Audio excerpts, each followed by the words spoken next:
What's going on, everybody? It's PapaStones coming back with another video. So today we're going through the final main color, I guess I should say.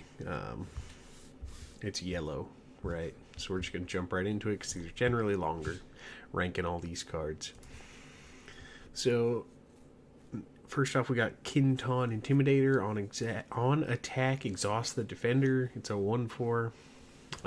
Might be decent in draft, I guess, but constructed wise, I don't think it's good enough. Maybe I'm wrong. It is Underworld, so that's kind of nice for that style of strategy, but I don't think it's fantastic. Maybe that's just me, though.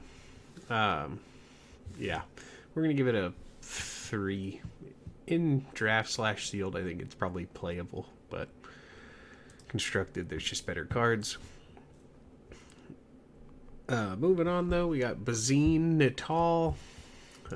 2 cost 1/3, also real bad stats, but when played, look at your opponent's hand. You may discard one of those cards. If you do, that player draws a card, and it smuggles for 4. So originally, I didn't think this card would be too fantastic, and I still, I'm not totally sold, but I think it's really good in, the side deck. But it also can be main deckable. You can always play it on turn 2 and try and snipe out a ramp card from a ramp deck, or against hard control, you could play it and later in the game, resource it and smuggle it out later on the 8 resource or 9 resource and try and get a super laser or an Avenger or something like that, or crate dragons, depending if that comes around. This card's got real good ability, right, to make up for the bad stats.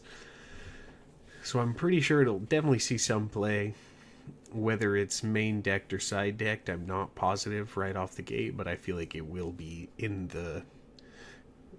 one or the other, I guess. So I'm gonna give it a 7, but I think maybe an 8. I think it's really good, but like I said, if it's mained, I'm not sure, but it'll for sure be sided.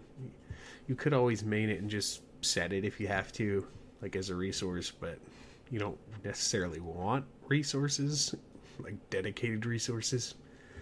Who knows? Moving on, though, you got Dr. Evazon. It's a 2 cost 3/3 shielded, but bounty ready up to 12 resources when it's defeated. So this card's nutty. The bounty is horrible, right? It's gonna feel bad if they ever just immediately, if they have the initiative and kill it off, and you don't want it to die later in the game, obviously, but the body on it is so good.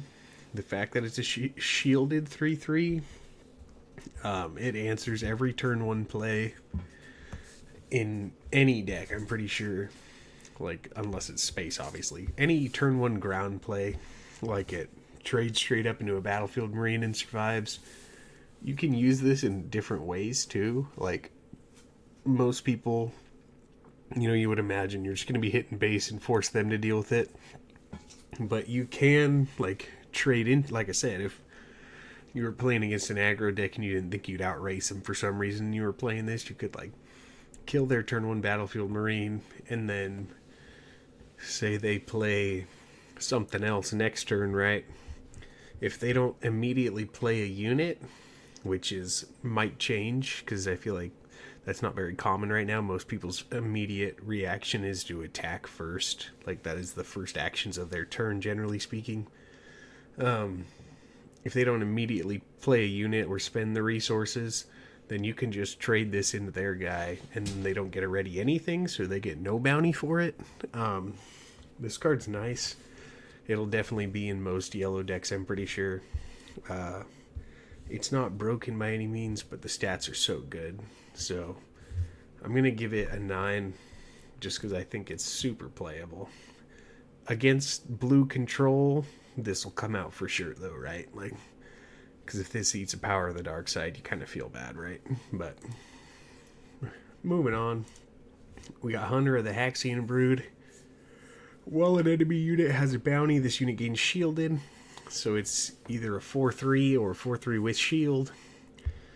The way it reads is if there's something with a bounty, it always has shield, but yeah, I don't know. Sorry, I'm texting. If it does come out with shielded, like if you're playing it in a bounty deck or in sealed or whatever, this card's really solid, right? Like it's just a better swoop racer, right? But who knows if you're playing bounties in yellow black. Maybe if you built some sort of bounty hunter Bosk yellow deck that could be pretty sweet. If it comes out with shielded, it's really good, right? But if it doesn't come out with shielded, it's meh. But so we're gonna give her a 6 just because, like I said, I feel like it has to be played in decks with bounties. So, but if you are playing it in bounties, you're definitely including this. Moving on though, you got Lurking TIE Phantom. It's a 3-cost 2/2 ship with Raid 2. And this unit cannot be captured, damaged, or defeated by enemy card abilities. I feel like this card's really bizarre, but I like it at the same time. Against decks that won't contest you in space, then this card's like insane, right? Like, same kind of concept if you're playing against blue control, right? Like, that's the easiest example, I feel like. They play Power of the Dark Side. You choose this, it doesn't die. They play Takedown, right? You can't kill it, sure. So like this thing will just stick around against stuff like that. However, it does get beat down by most other ships. Like if they played an Inferno 4, then it feels bad. So you'd have to clear it before that. I feel like it's definitely a side deck card, not necessarily a main. But against certain matchups with low space presence or a lot of removal, then this card's really good. Also, it technically can clear out like a 4 health ship if you needed to do that. So I think this card's good. Will it be main decked? No guarantees. But as a side card for sure, I'd give it a 7. Moving on though, we've got Forlom. It's a 4-cost 4/4 with ambush, and each friendly unit named Zuckuss gets +1/+1 and gains ambush. As a standalone unit, it's playable. It's 4/4 with ambush, but when you pair it with Zuckuss on turn 5, it's even crazier. This was kind of the yellow problem, realistically, in set 1, was that they didn't have any good 4-drops. And now they have this as at least a 4/4 with ambush. So I think this card's solid. With Zuckuss, it's insane, obviously. We're going to go over that next. We're going to skip ahead and then work our way back. But yeah, so I give this card an 8 just because it's a yellow and a yellow 4-drop, and they really needed a good 4-drop in villainy. Skipping this one to go to Zuckuss though. So if you played Forlom on 4 and then play Zuckuss on 5, this is a 5-cost 6/6 with Saboteur, and each friendly Forlom gets +1/+1 and gains Saboteur. So basically, if you have them both out, they just give each other +1/+1, and then they both have ambush and Saboteur. So this card can clear any 5-cost leader, can clear most 6-cost leaders. Not, I wouldn't say most, but a lot of 6-cost leaders in some of the other stuff. But things that come out shielded, you immediately can clear with either your Forlom or your Zuckuss. Yeah, this card, even just straight up a 5-cost 6/6, like those stats are crazy, right? Like that's Poe Dameron stats, and that card's insane. I mean, it can do 8 damage technically, but like the stat lines are going up a bit in this set, so I think this card is really good. I'm going to give this the same because I think this will see play in most yellow villainy, so I'm going to give this an 8 as well. But if you have them together, right, like if you have a Forlom on 4 and a Zuckuss on 5, they're 10s. So yeah, take that with a grain of salt. I'm pretty sure they make it into all yellow black lists that are coming out. unless they're like super aggro, I guess. Going back one though, we got Slaver's Freighter, 5 cost ship, 4/5. When played, you may ready another unit with power equal to or less than the number of upgrades on enemy units. I don't know. I don't love it. Like, I guess if you're playing like a bounty deck, you could re-ready something with 1 upgrade, or if you're playing against someone with a bunch of upgrades, then you could side this, like this card. I'm trying to find ways to make this card good, but I think it stinks. Realistically, that is a 1. I bet you it'll look cool in Hyperfoil, but that's a 1 for me. Next, though, we got Xandu Blood. It is a 6 cost spaceship, raid 2/4/6. When played and on attack, you may return another friendly non-leader underworld unit to its owner's hand if you do exhaust a unit or resource. It's okay. It's a 6/6 basically when it attacks spaceship, which is a solid line for a ship, but you're kind of like giving up board presence to either set back 1 resource, like, or exhaust a unit. Like, I don't know. I don't hate it, but I don't love it.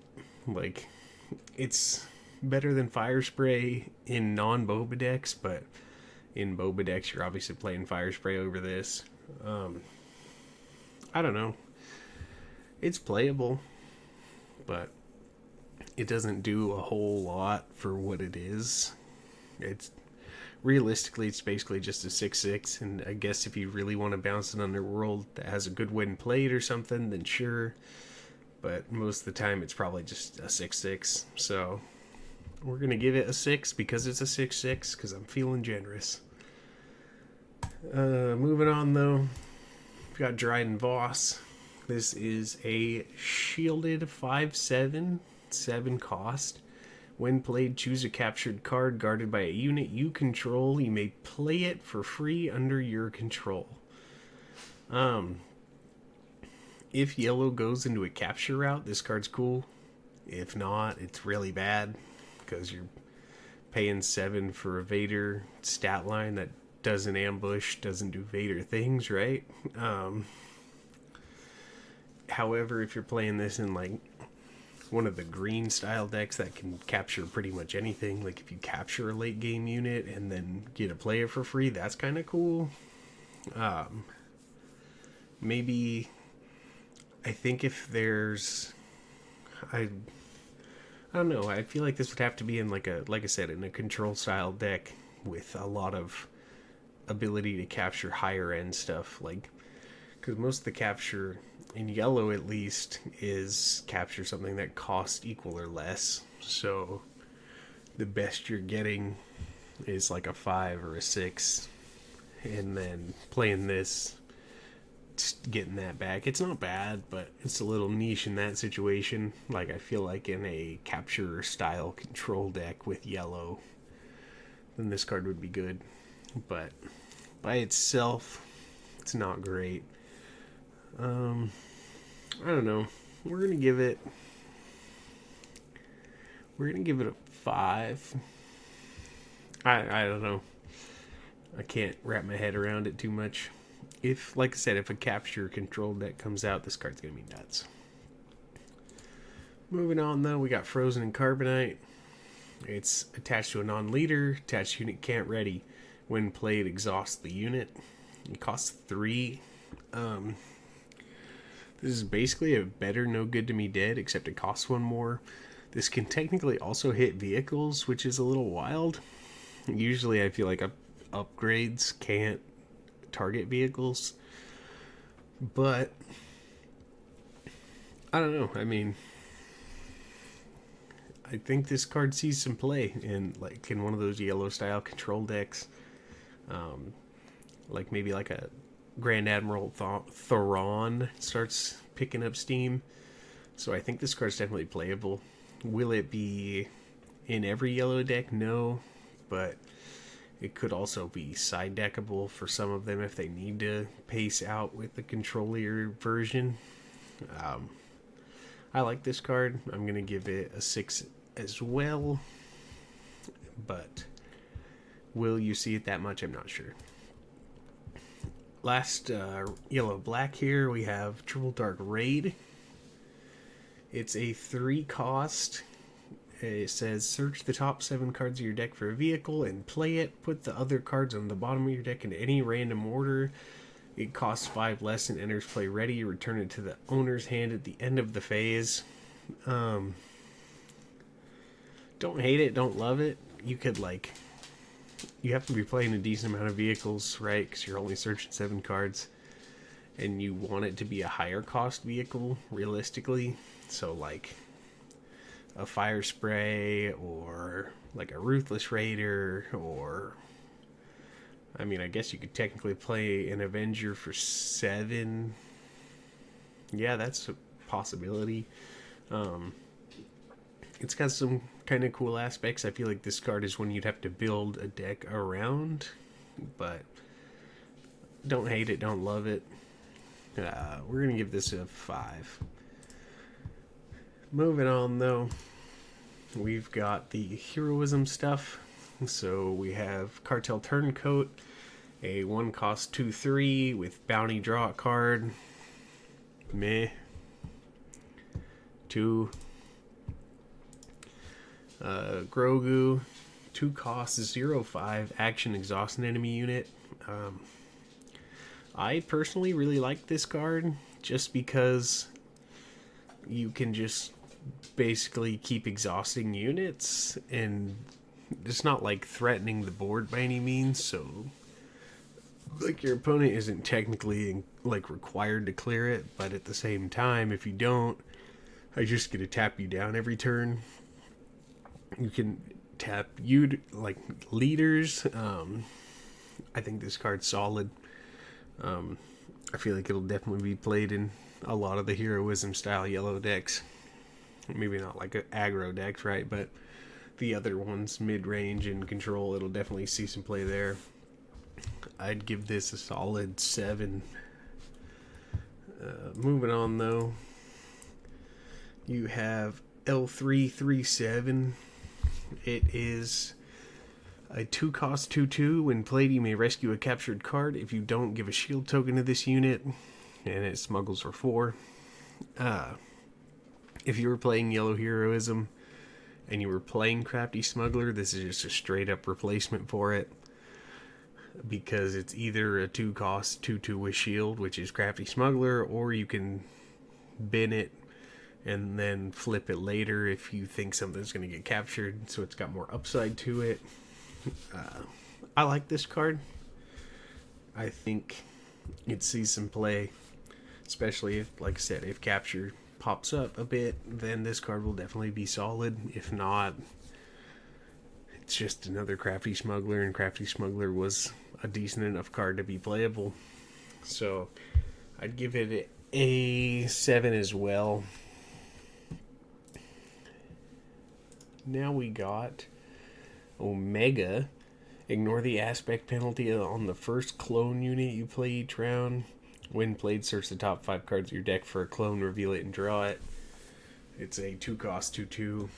This card sucks. The ignoring the aspect penalty, I feel like that should have been a leader ability, right?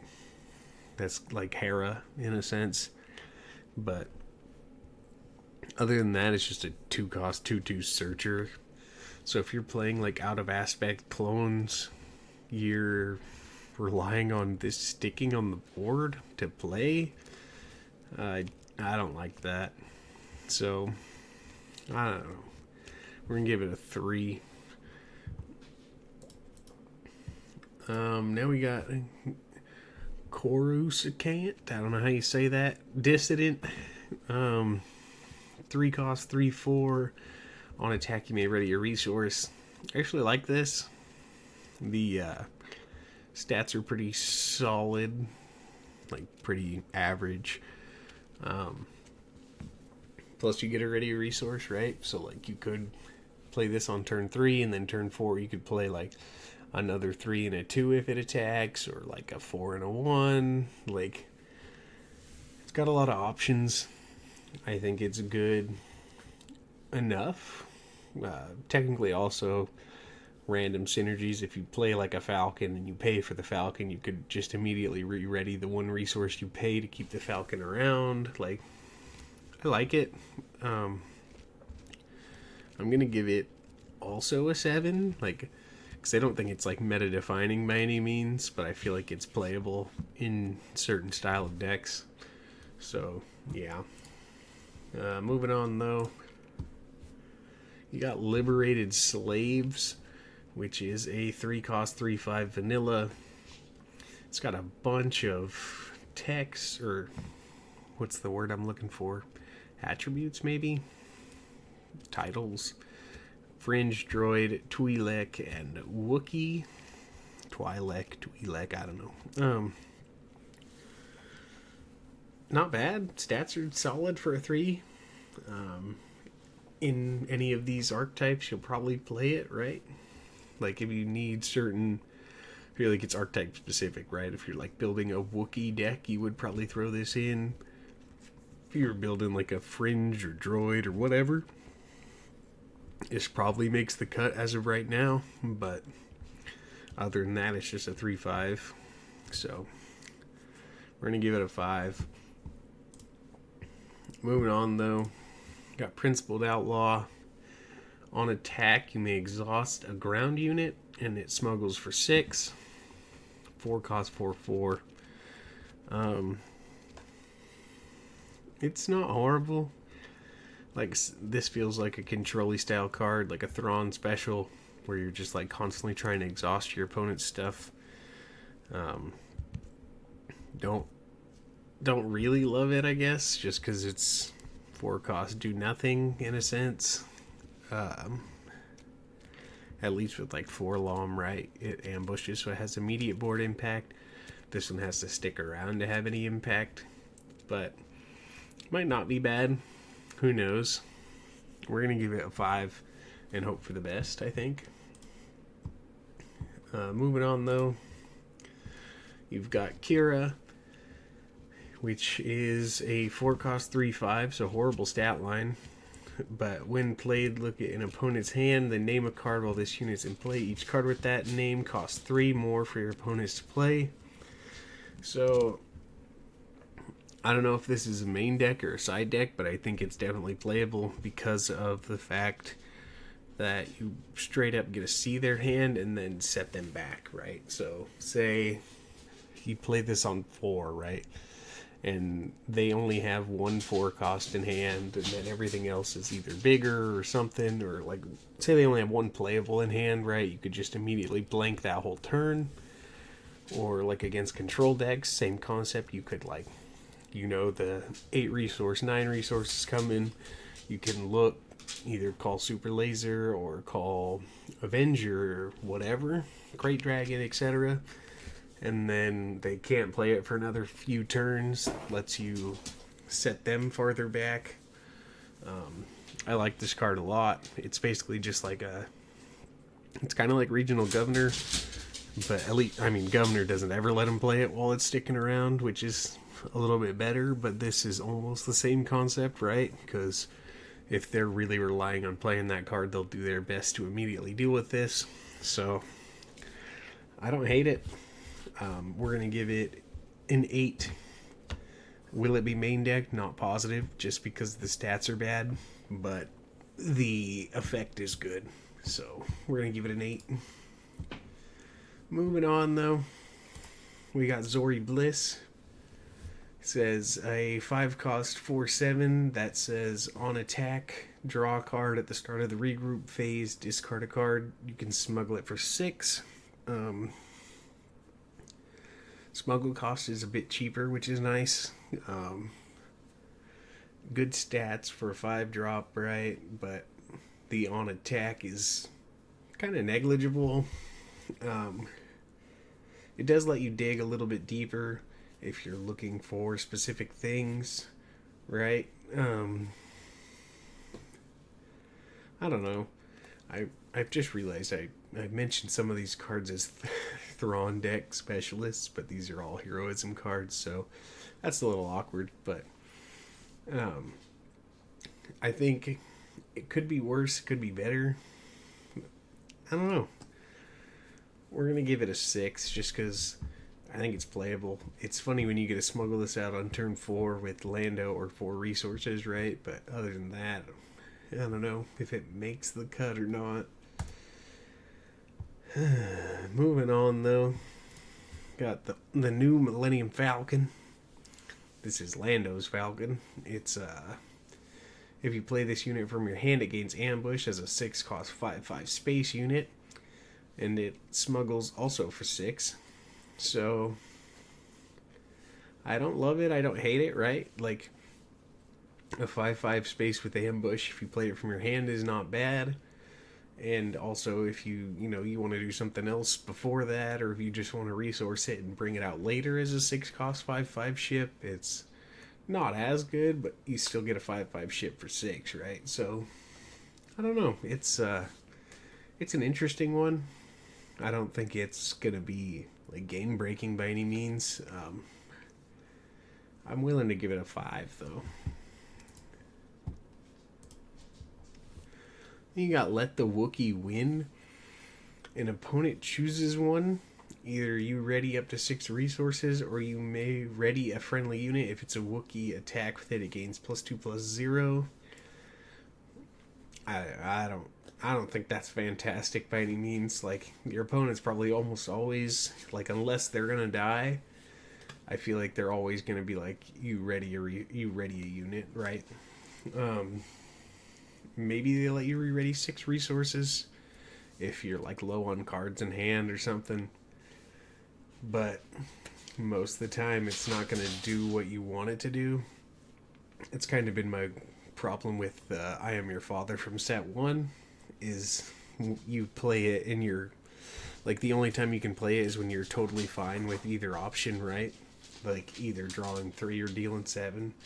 But if you play it and you're like, I really need them to let me ready 6 resources, and then they pick the one where you get +2 attack, right? Like, that sucks. So it's like a dead card in that sense.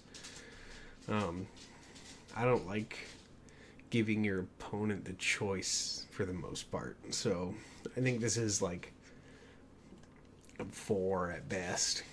That's being generous. I think I could say 3. However, if there's like an aggro Wookiee deck, this might see some play. I don't know. I don't think there's enough synergy for it currently. But moving on. Spare the Target is a 3 cost that says return an enemy non-leader unit to its owner's hand. Collect that unit's bounties.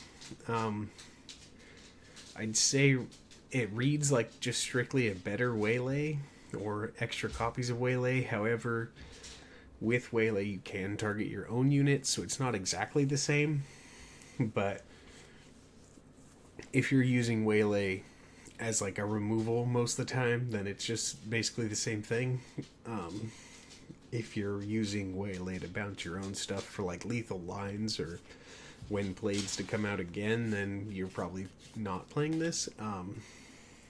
Like, I've been testing some form of yellow heroism deck. I forget what it is, to be honest, but I was just playing this and Waylay, so I have 6 bounces on that.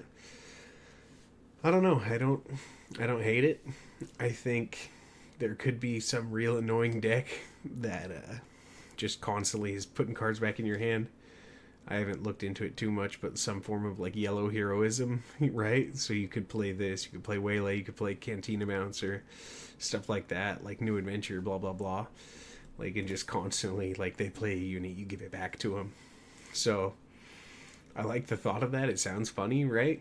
But I don't know, this card's good. It'll definitely see some play. Like I said, it's basically a better Waylay if you're using it just as mostly removal. So I'm going to give this an 8. Plus you get benefits if they got bounties, which happens sometimes. Moving on though. We got a New Adventure. Speaking of, it is a 2 cost, double yellow. Return a non-leader unit that costs 6 or less to his owner's hand, then its owner may play it for free. This card's insane, right? So there's so many good options that you can use with this card.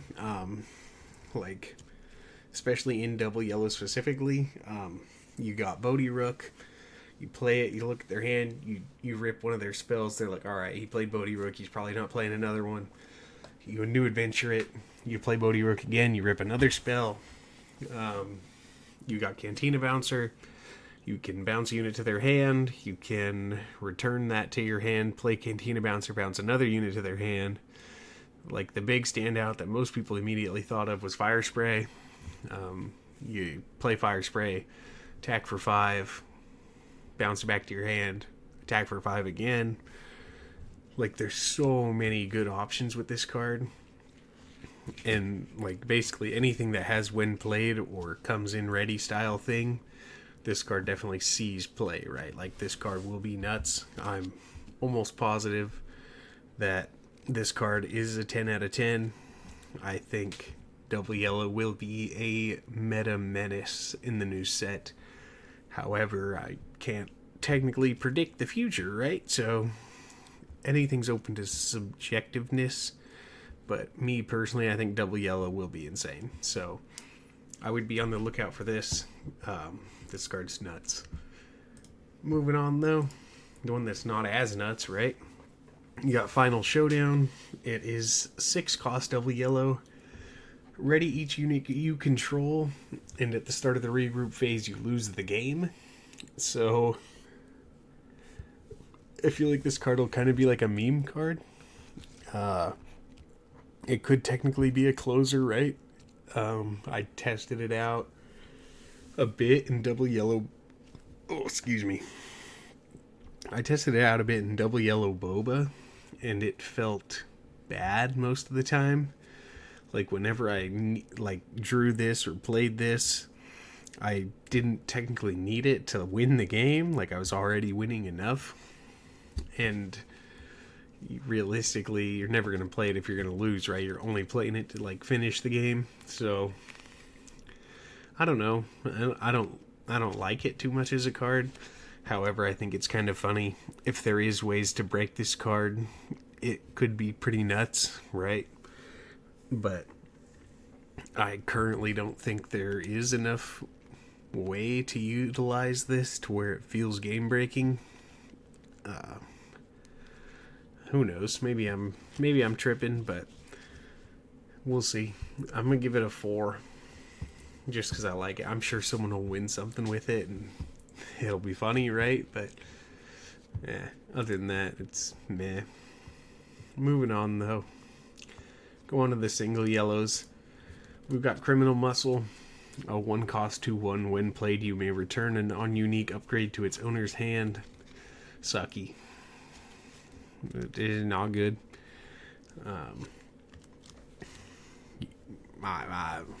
Not much to say. 2, the stats are horrible also. Moving on, though, Cloud Rider. 2 cost 2/1 with, or 2 cost 3/1 with Ambush. This one's at least playable, right? Because it has Ambush and it can clear any other 2-drop. It's obviously not surviving, so it is a straight up trade. But an Ambush on a low body is kind of nice. Definitely a playable card. I wouldn't say terrible, but I wouldn't say great, so we're going to give that like a 5. Moving on, though, you got Fugitive Wookiee.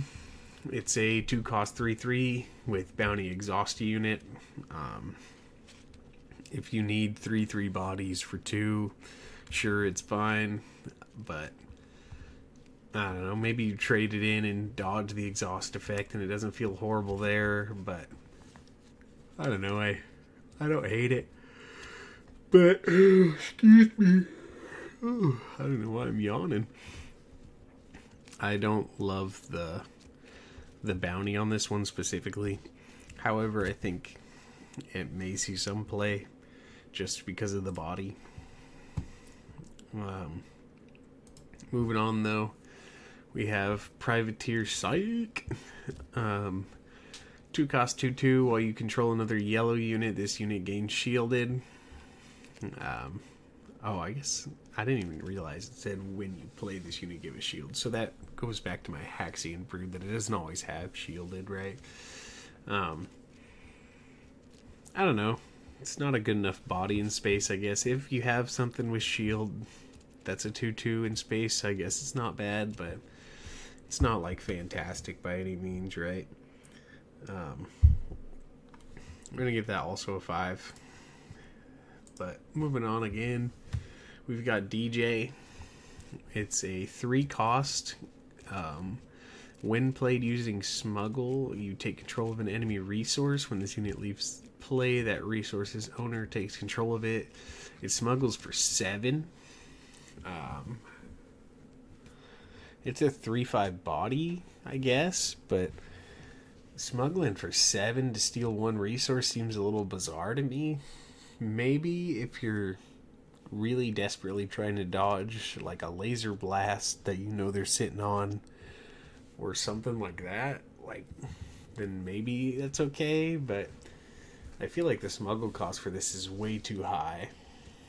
If it was like, I don't know, because I feel like if it was cheaper it might be too broken, right? But I feel like it should be 5 at most, maybe 6, but I feel like paying 7 for a 3/5 and stealing 1 resource doesn't feel great.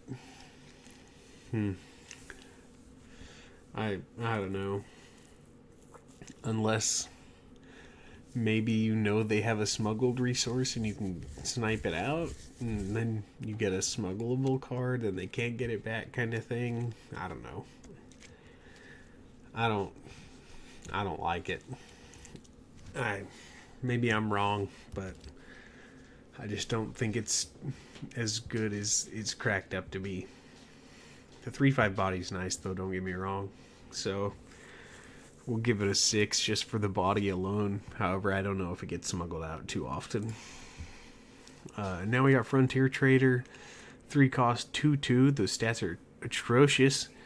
When played, you may return a resource you control to its owner's hand. If you do, you may put the top card of your deck into play as a resource.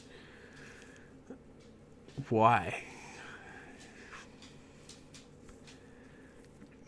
I mean, I guess like super late game, if you resource something that you want to get back, I guess. But I don't know about that one. We're gonna give that a 2. You got Smuggler Starfighter. It's a 3 cost 2/2. Man, these stats are rough sledding out here. A 3 cost 2/2. When played, if you control another underworld unit, you give an enemy unit -3/-0 for this phase, and it smuggles for 4 and a yellow. Stats are really bad. Like I said, I still don't know why I'm yawning, but I think the stats are just too bad. Like, giving something -3/-0 is nice, right? Like, it might let you clear something without trading back. But a 3 cost 2/2 space unit, like, this gets cleared by like a early drop spaceship, right? Gets cleared and not traded into an Inferno 4. Like, that feels horrible, but I don't like that either. I'm giving that a 2 also. Maybe the -3/-0 is beneficial enough. Moving on though, you got Chain Code Collector, Ambush, 4/2, 4 cost. Super abysmal stats again. On attack, if the defender has a bounty, it gains it gets -4/-0 for the attack. So goes back to that, if there's like a yellow / whatever bounty deck, then this card's definitely solid, right? Like, you can run into something with a bounty on it and probably not take any, if much, damage. Like, a lot of things don't have more than 5. I don't know. I don't hate it as much, but it is very niche to bounty specific decks. It might see some play in those kind of archetypes, but who knows? Without bounties, this card's so bad, right? Like, I mean, sure, it's kind of like an ambush. You play 4 to kill the unit if you've got something with like 4 or less HP, right? So maybe it's not as bad as I'm cracking it up to be, but who knows? We're going to go 5. I think it's better than the other cards I just talked about, right? Moving on, though. Tobias Beckett is a 4-cost 4/5. Finally, something with decent stats. When you play a non-unit card, you may exhaust a unit that costs the same as or less than the card you played. Use it only once around, and you can smuggle it for 5 in a blue. So this is basically like a control tool, right? I think in that Grand Admiral Thrawn I was just talking about, if you're playing Thrawn Blue, I don't know why I'm so hooked on Thrawn right now. If you're playing Thrawn Blue, though, you can play this out. You can have the exhaust from the Thrawn effect. You can have the exhaust from this. Like, it's got a lot of solid options. So, I don't hate it. It's definitely a control tool for the most part. You can technically play it in any yellow deck, since it is just mono yellow. You'll just never smuggle it out for 7, right? Yeah, I like this one. That's a 7 for me. Moving on, though, we got Resourceful Pursuers. It's a 5-cost 5/6 bounty hunter with Saboteur. Yeah, it's nothing special. Zuckuss is the same thing, right? Except it's in villainy, but it is a 6/6 if you just have it standalone. Decent draft card or sealed card, right? Like, the stats are solid, but realistically, it's nothing too special. Probably like a 3/4. Then we got Enfys Nest. It's a 6-cost 5/4. Some rough sled stats there, but the effects make up for it. It is ambush, and while a friendly unit, including this one, is attacking using ambush, the defender gets -3. So basically, this can walk into anything with 7 or less attack, and no, wait, not 7. 6 or less attack. 6 or less attack and not die. And, you know, it ambushes immediately. This card's pretty solid. Will it be a playable, like, meta card? Not positive. However, it's draft sealed in style. This card's definitely a pickup for sure. It's pretty solid. It's basically a Syndicate Lackeys with a bonus, but costs 1 more.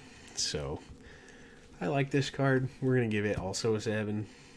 I don't think it's going to be too meta relevant, to be honest, though, so maybe a 6. But maybe there's some ambush yellow deck that comes around that's popping.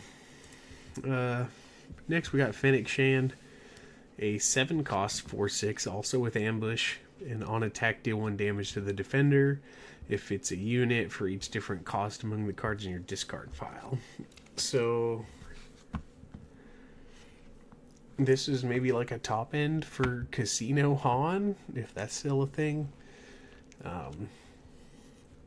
Other than that, a 4/6 ambush isn't great for 7. Granted, if you've got some cards in the bin, it can technically probably trade up if you've got different costs. Maybe in like that new girl, what's her name? Dr. Aphra. Maybe this sees some play in there if someone finds a way to break that deck open. I feel like you'd be pretty solid there because you're always discarding, you know, random cards. So, yeah, I don't hate it. I feel like it's kind of niche, though. So we're going to give it like a 6, but if you like build around this card, it's definitely at least a 7. Then we got Wanted. Moving on to upgrades and whatnot. You got attached unit gains bounty ready 2 resources. Not that special. 2.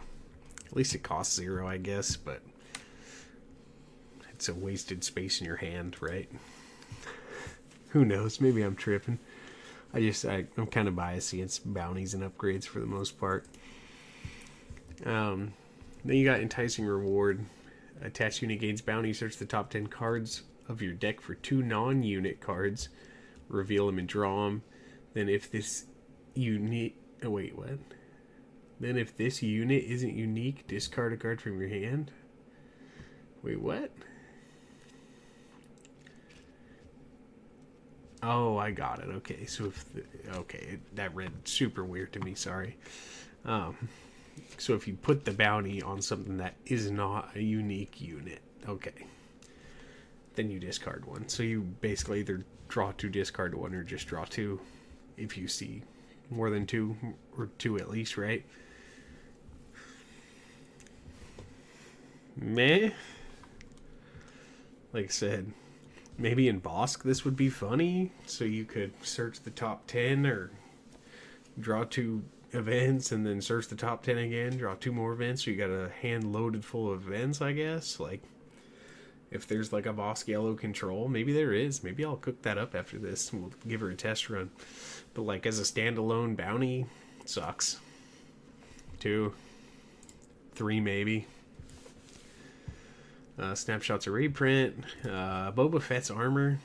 It is 2 cost, +2/+2, attached to a non-vehicle. If it's attached to a Boba Fett, and damage would be dealt to him, prevent 2 of that damage. I think this card's one of the better upgrades. Like, one of the ones that I don't immediately just say, wow, this card sucks. Yeah. Imagine slapping this on like a Boba leader, right? So you have a 6/9, and your Boba Fett can't be hit by things with 2 or less. I mean, in general, they have to have at least 11 damage to clear it in one swing, which is pretty unlikely. I don't know. I think this card's pretty good. I'm not saying it's like an immediate 3 of, just because I feel like upgrade removal will be kind of high, especially at the beginning of the set. People, like, a lot of the decks I've seen online are like, if they're running red, they're maining Disabling Fang Fighter. So in those situations, it'll suck really bad, right? Because you basically paid 2 for nothing, because they'll just get rid of it. But other than that, I think this card's solid. So we're going to give it a 7. Moving on, though. You got Jetpack, which is a 2 cost, +2/+0, attached to a non-vehicle. When played, give a shield token to attached unit at the start of the regroup phase. Defeat that token, and you can smuggle it for 4. So, I don't hate this one either, just because it gives shield. And it's like, if you're gonna clear something, you can play this, give it a shield, and +2, and then run it over. You're obviously never, like, I mean, I guess you could technically play it just for 2 damage to the base, and that's it. But most of the time, it's probably like you'll play it to clear a unit and then waste the shield anyways, so that part doesn't matter as much. I don't know, it's not a bad upgrade. I think that's at least a 5. I don't know. Then we got Unrefusable Offer. Attached to a non-leader. Attached unit gains bounty. Play this unit for free. Under your control. It enters play ready at the start of the regroup phase. Defeat it. I don't know. That's an interesting one. I don't know how to feel about it. Maybe it's a closer in a sense, but I feel like, I don't know. This one's confusing to me. It's either like a 3 or a 7, right? Like, I don't know what it is. I think this is going to be the only card I don't rank, just because I don't literally have any idea. I don't know how to feel about it. We're gonna pretend it doesn't exist. I didn't rank that card. Sue me. 0 cost, look the other way. It is exhaust a unit unless its controller pays 2 resources. Bad. They'll just pay 2. Unless they can't, then they'll just exhaust a unit. Who cares? It's 1 turn, right? That's bad. 1. Next we got bounty posting. Search your deck for a bounty upgrade, reveal it, and draw it. Shuffle. You may play that upgrade paying its cost.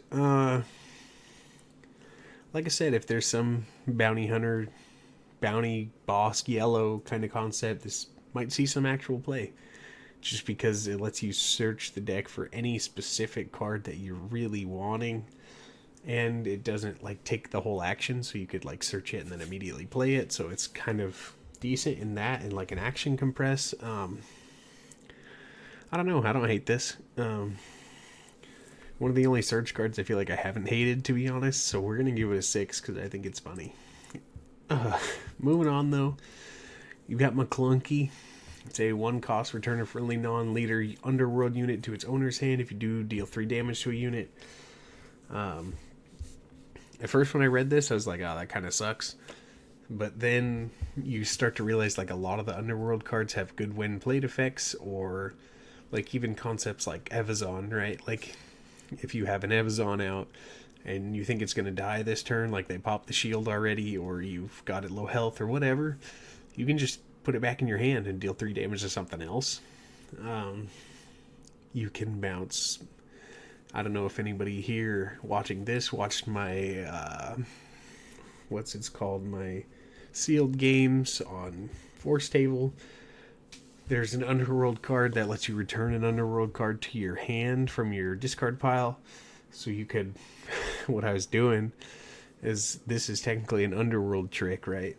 So you could play that, return the McClunky to your hand, then play the McClunky, put the guy back in your hand, right? And then the McClunky goes back. The next turn when you play it again, you can grab it again. So you have like a constant 3 damage.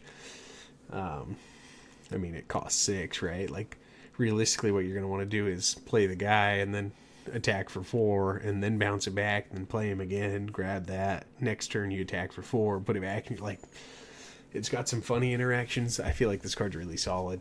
I think this is at least an 8, maybe better, but I feel like in any underworld style deck, this will be in it. Moving on though, I'll try and wrap this up pretty quickly. We've got Swoop Down. It is a 1-cost. Attack with a space unit. It gains Saboteur and can attack ground. If it attacks ground, it gains +2/+0, and the defender gets -2/-0. Maybe if the all space deck comes to fruition, which I know there's people looking for, this will definitely be in it, right? You can clear ground units. This and the other one that also attacks ground, I forget what it's called, but I don't know. I don't think this one's bad. If you're playing like a heavy space side, then this gets better, right? Maybe even in like decks that are playing like 7th Fleet Defender and stuff like that, like the cartels and whatnot, maybe it gets thrown in there. It's not fantastic by any means, but it's not bad. It's like at least a 5 in my eyes, maybe 6, who knows. Will it see any play though? Not positive. Moving on, you've got Relentless Pursuit. It's a 3-cost event that says choose a friendly unit. It captures an enemy non-leader unit that costs the same as or less than it. If the unit is a bounty hunter, give it a shield. This card's pretty solid, right? You get to capture something that costs your cost or less. You get to give it a shield most of the time because you're probably playing this with a bounty hunter in tune. So that's pretty nice. I know all the Boba Fett's can run this. Boss could run this. Like, Bounty Hunter deck Turbo can run this. Like, I like this card a lot. I think it's at least an 8. That's just my opinion, though. Last but certainly not least here for yellow, we have Evacuate. It is a 6-cost yellow, and it says return each non-leader unit to its owner's hand. It is a legendary. I think this card in a control yellow deck will definitely see play, right? Because it's basically just like, I go back again to Thrawn, right? So, like, Thrawn's gimmick is exhausting units to, like, stave off health damage, right? So like they'll probably have a decent board established, but you'll just be like exhausting units, so it won't feel as big. Like say they have 4 units on the board and you exhaust like 2 a turn, then it's only like they're really attacking you twice a turn, right? So I feel like in decks like that where it's more focused on exhausting units rather than removing units, this card will be nutty. But as like a standalone card, maybe not in like I don't think it sees play in any like control-y or not control-y in aggro decks, obviously. But I think the card's good. I'm gonna also give this one an 8 as well. So yeah, that's all I got for today. That was me ranking all the yellow cards. Hopefully soon I'll jump into the rest and we'll be all ready for Shadows of the Galaxy. Let me know what you think. Drop a like down below. Comment. Let me know what you think of my personal opinions and if you agree or disagree. And feel free to subscribe to the channel if you are new. Until next time, peace.